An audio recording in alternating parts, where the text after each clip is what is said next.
Бүгінгі Динлижен мен Гукеш арасындағы ойынды көрсететін боламын. Динлижен бұл жерде тураны F2-ге қойды, сосын аздаған уақыттар өткен соң өзінің жеңілгенін мойындады. Гукеш 18 жасында 18-ші чемпион болып тағайындалды. Оны осындай чемпиондығымен құттықтаймыз. Және де бұл жерде Динлижен бірден жеңілісін мойындаған соң ойын ары қарата жалғаспады. Мен өзім анализ жасап, ойнап көрдім. Осы жерде қалай болады екен деп соны бірге көрейік. Егер қате кеткен жерлер болса, болмаса басқаша нұсқалар шығып жатса, сіздер комментарийде жаза кетіңіздер. Ал ендеше бастайық. Гукеш бұл жерде тураны жейтін еді. Ол патшамен жейтін еді. Сосын пілді амалсыздан жеуге мәжбүрлейтін еді. Бұны жейді, Гукеш оны жейді. Сосын қарама-қарсы шығатын еді патша. Біз де қарама-қарсы шығамыз оған. Сосын патша шетке қарай жүреді. Сосын біз оған сарбазды береміз. Егер сарбазды жесе, біз маңызды төрт бұрыштарды жаулап аламыз. Орысша айтқанда поля дейді. Сол поляларды жаулап аламыз да, ары қарта бізде ұтыс болып кетеді. Сол үшін олар не істейді? Патшамен артқа қайтады. Ондай кезде біз шах береміз.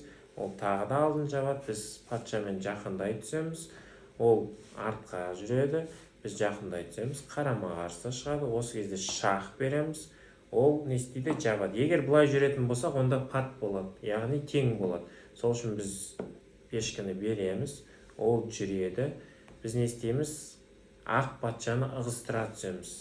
Мұны жүреміз. Ол не істейді енді? Артқа кетеді. Біз тағы да ығыстыра түсеміз. Егер бұлай кетсе, онда біз не істейміз? Жаулап алып пешкісін, яғни сарбазын жек кететін боламыз. Сол себепті ол не істейді? Сарбазын қорғауға барады. Біз оны тағы да ығыстырамыз. Ол жүреді. Сарбазға шабуылдаймыз патшамен. Ол қорғайды. Біз оны не істейміз? Тағы да ығыстырамыз. Енді амалдың жоны не істейді?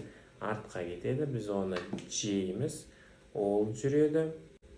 Қашамыз. Ол бұлай жүрсе, біз не істейміз? Жақындаймыз. Ол жүрсе, шах қоямыз. Қашат, шах, қашат. Және де бұл жерге жеткенде біз ферзге айналамыз. Содан соң ол қашат, одан кейін мат болады. Бұл жағдайдың барлығы, яғни гроссмейстерлі болған соң, бұндай нұсқаның бәрін олар есептеп қойды да, сөйтіп екеуі де оймен есептей отырды да.